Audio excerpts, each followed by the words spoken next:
everyone, and welcome back to Room 9, our region's largest classroom. My name is Miss St. Louis, and I'm a teacher at Rogers Elementary School in the Mehlville School District, and we are located in South St. Louis County. Today, I'm here to teach a reading lesson that's geared towards students who are in the 3rd grade, but all learners are more than welcome to join and explore along with us. So let's get started.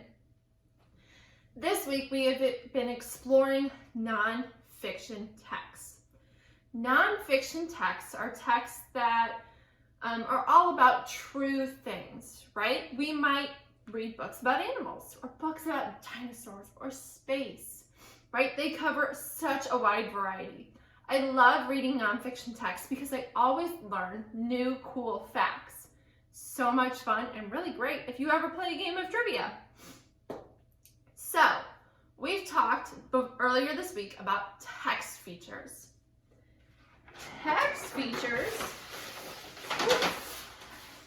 are different pieces that we can find in nonfiction text. We don't find these when we read fiction books. Some of those are tables of context, headings, pictures, captions, diagrams, different types of print. We've got glossaries and indexes. So many things. Having these is so helpful because when we read nonfiction types of texts, they include a lot of information and really important information that can be really hard for us sometimes to try and sift through and understand. So these nonfiction text features help us to understand the text and to really see what's important. Tables of contents help to direct us to the different topics that we're going to learn about. Headlines and subheadlines, right, or headers, those tell us what different pages or passages are going to be about. What am I reading about right now? Pictures and captions help to add some of that visualization for us. For example, if I was reading a book all about dinosaurs, well, sadly, I've never seen a dinosaur in my life because they're extinct. So when I read a book about dinosaurs, it can be really hard to kind of picture in my mind what they're talking about because I've never seen one, right? I don't have that knowledge in my brain. So when they add in pictures to those texts or even diagrams, right? Some of those labeled pictures, that can really help me to understand what they're talking about and put some images in my head as I'm reading. Different types of print, like underlining, bold words, and italic words, those help me to really focus in on what words are important, right? That might mean new vocabulary words, that might mean really important words in the text, names of things. That's what really gets pointed out to me. So that as I'm reading, when I see one of those words, it kind of jumps off the page at me and says, hey, look at me, I'm important, right? So those are really important. We also have things like the glossary at the back of the book that takes those really important words and tells us what they mean, right? Gives us definitions, just in case I didn't already know. And the index breaks down some words and tells us which pages to find them on. So for example, if you're doing a research project in your class, you could use the index to help you, right? If you knew that you had this giant book on dinosaurs, but you only wanted information about the Tyrannosaurus Rex, T-Rex, you could go in the back in the index, find T-Rex, and see which pages Tyrannosaurus Rexes are talked about on. That way you don't have to read the entire book. Because some books could be couple hundred pages and you don't have time for that always. You want to find the important information for you. So indexes are really important. Now, text features can come in handy when it comes to finding the main idea. Main idea is the most important idea about a topic, right? It tells us what the text is mostly about, all right? So when we talk about main idea, we have this really big overarching idea about what we are talking about. And then we've got these supporting details, right? These legs that help to hold it up. These are the facts that help to support that main idea. All right, because without it, the main idea is just out there. We need these extra details to help with us with some information to help us understand. So, for example,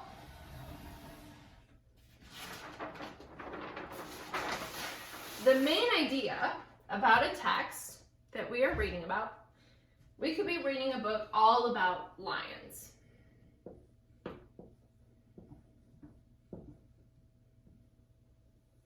Right? That could be my main idea. Then I have these supporting details, right? And maybe those supporting details tell me about what they look like, right? Their looks, what they eat, their diet. Might tell me about where they live, their location, right? So all of this information is going to be facts that tell me all about lions. So that's a general book, right? I might read a general book about lions, but I could also read a book specifically about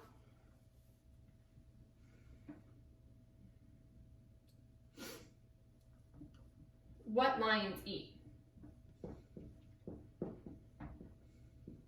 Right? Maybe I am a zookeeper and I need to learn about what lions eat because my job is to take care of the lion and to feed it. So I need to figure out about what lions eat. So some supporting details here might be, right, different animals.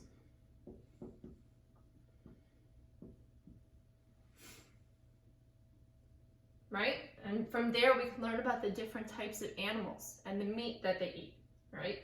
Might have to learn about water, right? How much water do they drink? Right? And then maybe there's this other column. What else do they eat? I don't know. I'm not a zookeeper. So this is something I might have to read more information about, and then I can find some other supporting details, right? I can figure out some more about this. I want you to try and come up with one. So, you help me fill this one out.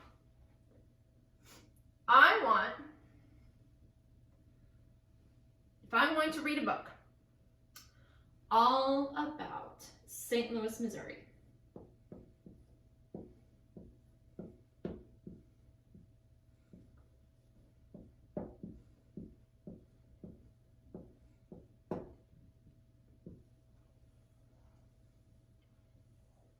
right?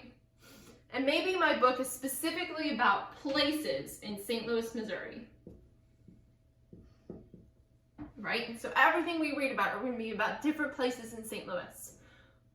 What are some places in St. Louis that would be our supporting details? What are some things you might expect to see in this book?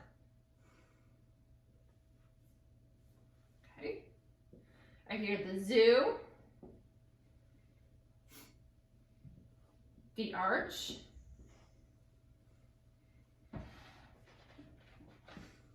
courthouse,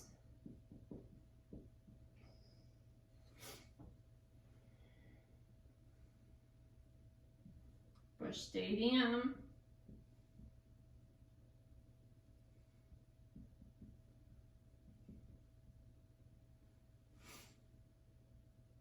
what else? Forest Park,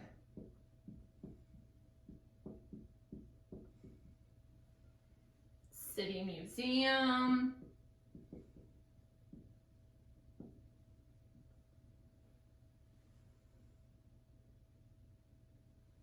the Art Museum,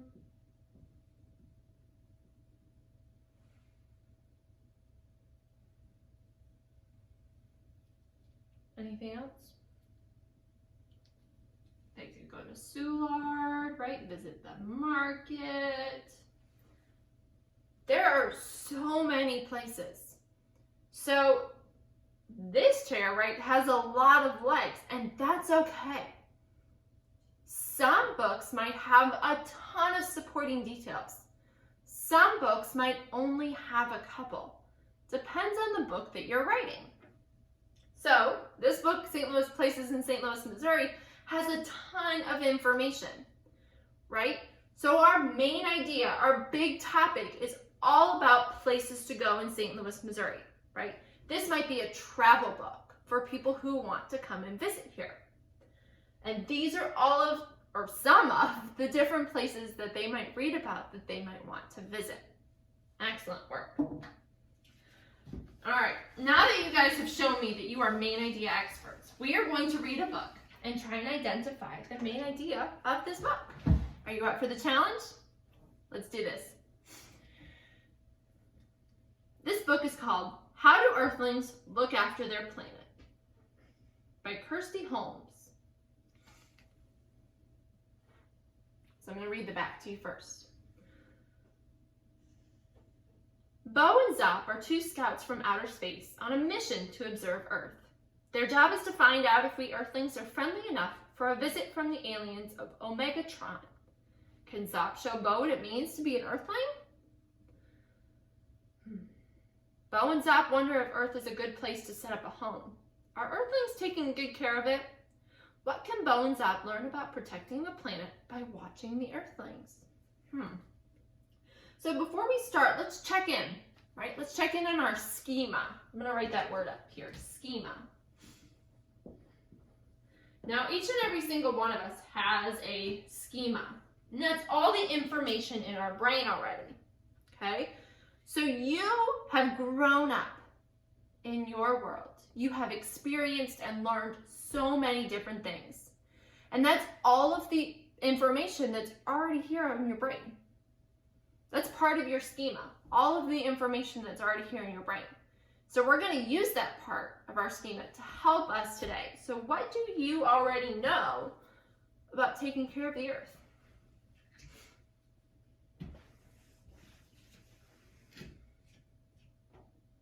I'm hearing things like turn off the lights, turn off the water, don't litter. All really great ways to take care of our planet. So let's see if this book can tell us a little bit more.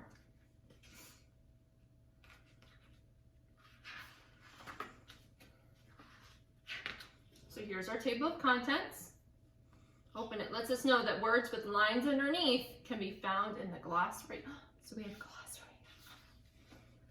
Somewhere in the solar system. One star in the night sky is shining brighter than all the others. Can you see it? Is it really a star? Or could it be a satellite? Or could it be an alien spaceship? Earth, alien spaceship. Two brave aliens from planet Omegatron are on a mission to planet Earth. Their names are Bo and Zop. They want to learn all about Earthlings before they decide if Earth is safe to visit. I'm Bo. Can we land soon, Zop? I feel sick. Zop, look at all those trees.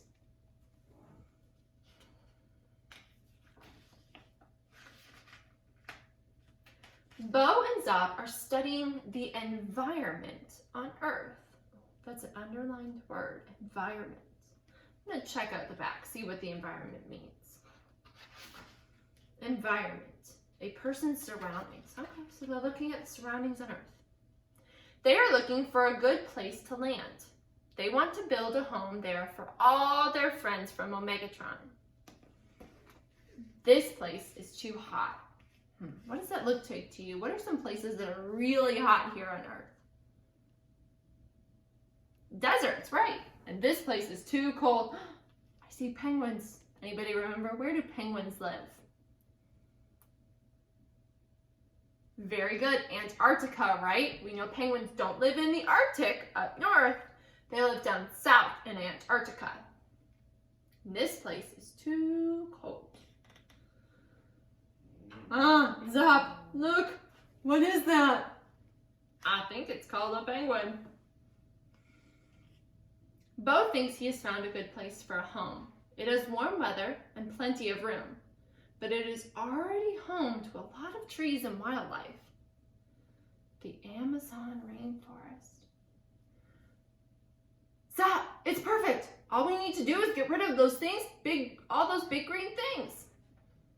Do you mean the trees?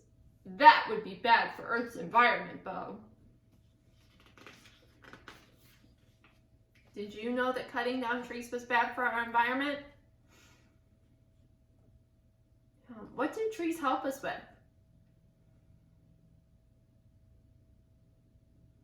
Yes, they help. We get pencils and paper and all sorts of things from trees. What else do trees help us with?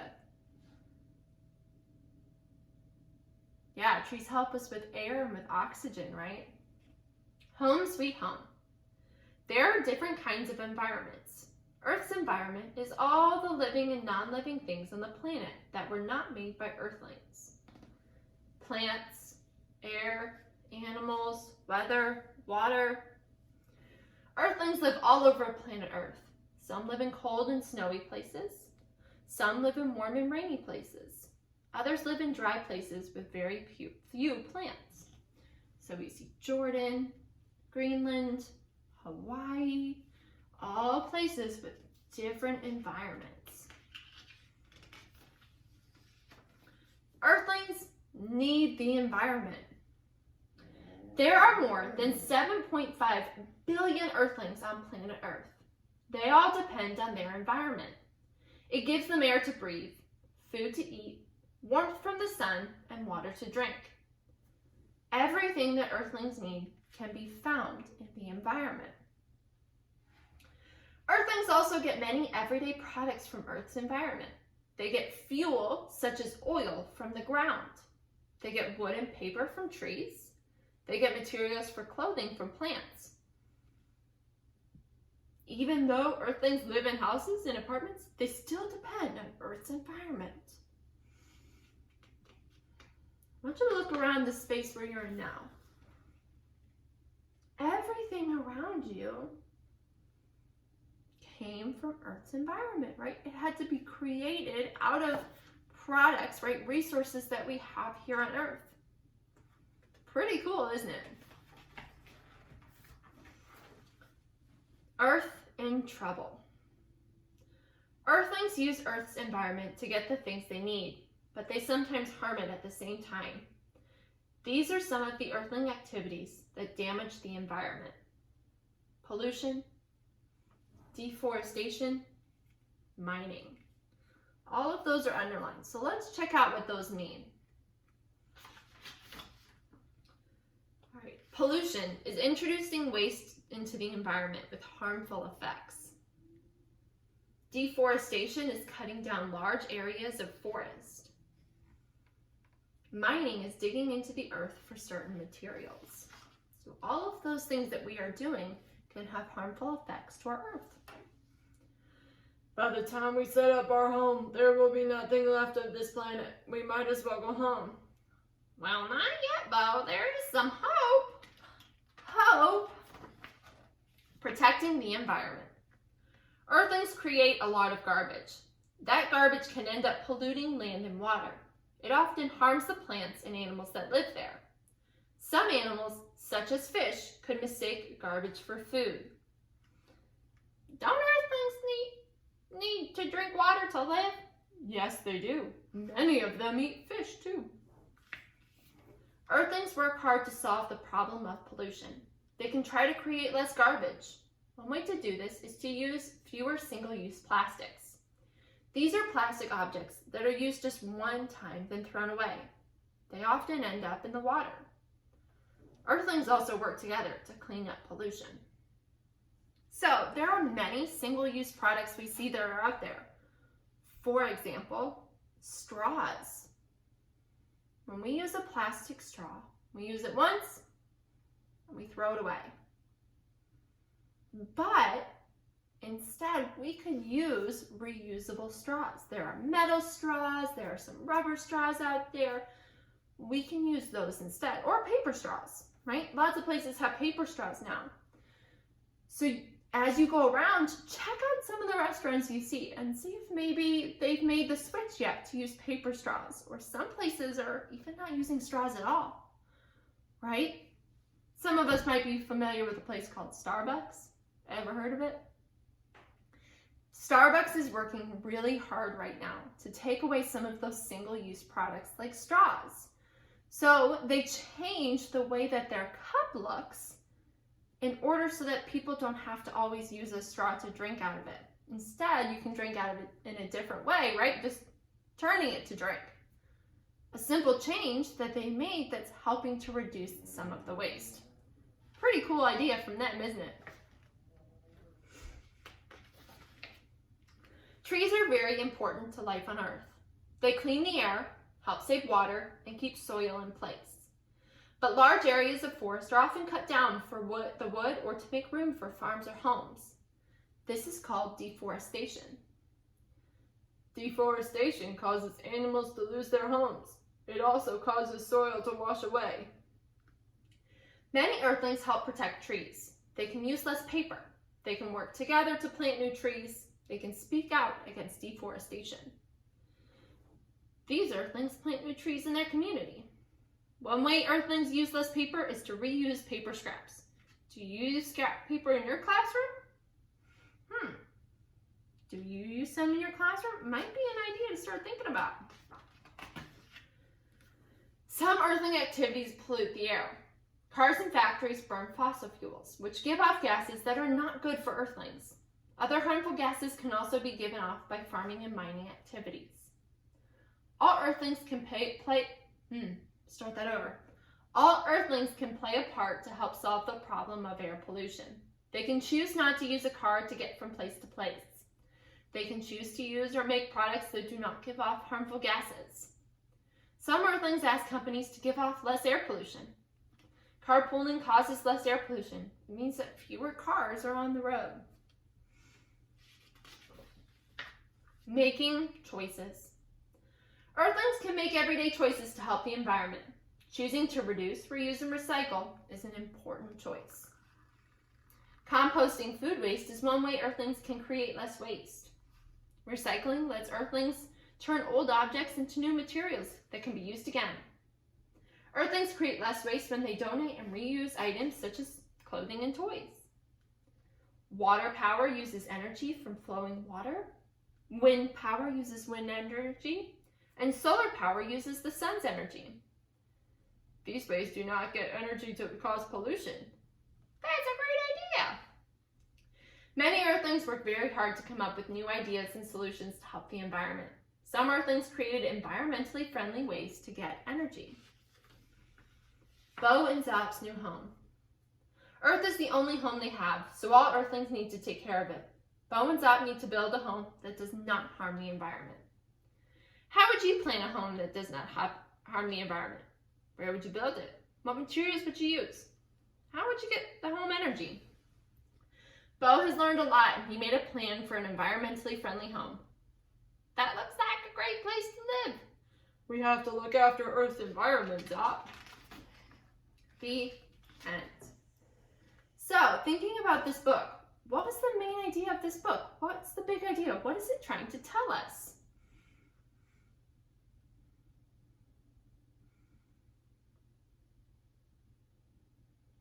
Right, this book is all about trying to teach us about how we can protect the Earth, right?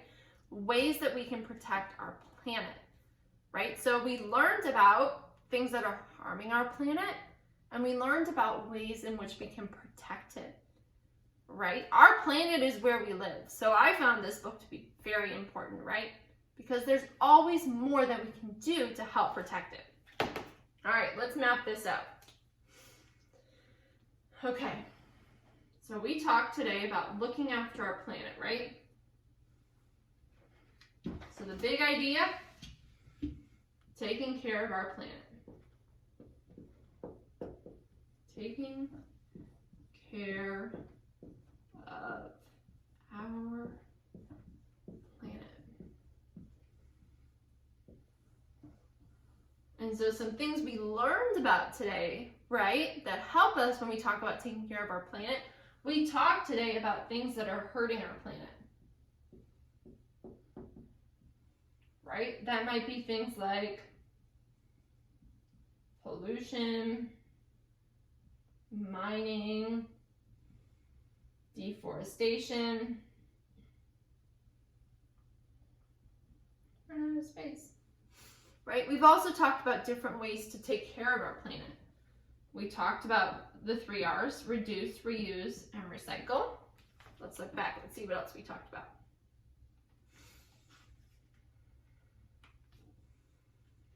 Okay, we talked about planting trees.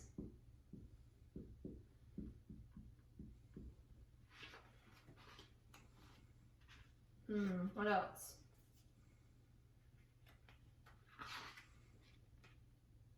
Yeah, we talked about those, right? Our lowering our waste, right? It's not using those one-time use products, getting some other stuff in. And there's plenty more, okay? So if this is something that interests you, taking care of our planet, I challenge you to find some books about it, right? There's definitely some books that can help you in our public libraries that can teach you a little bit more about how to take care of your environment. It's definitely an important topic and really something very interesting and important to all of us. So if it interests you, keep researching, keep finding out more information and ways in which you can help our planet. All right, boys and girls, you guys did an amazing job this week. We explored a ton of new things, different text features, finding main idea, so many cool things. And I'm so happy that we got to explore it this week. I want to thank you so much for joining us. I love that I get to spend time with you each and every day. It's so much fun, and I know that we're learning a ton. Until I see you again, I hope that you have a really nice night. Do something fun. If you can, get a chance to go outside, play outside in some fresh air, and we'll see you again next time. Thanks for joining us in room 9. Bye, everyone.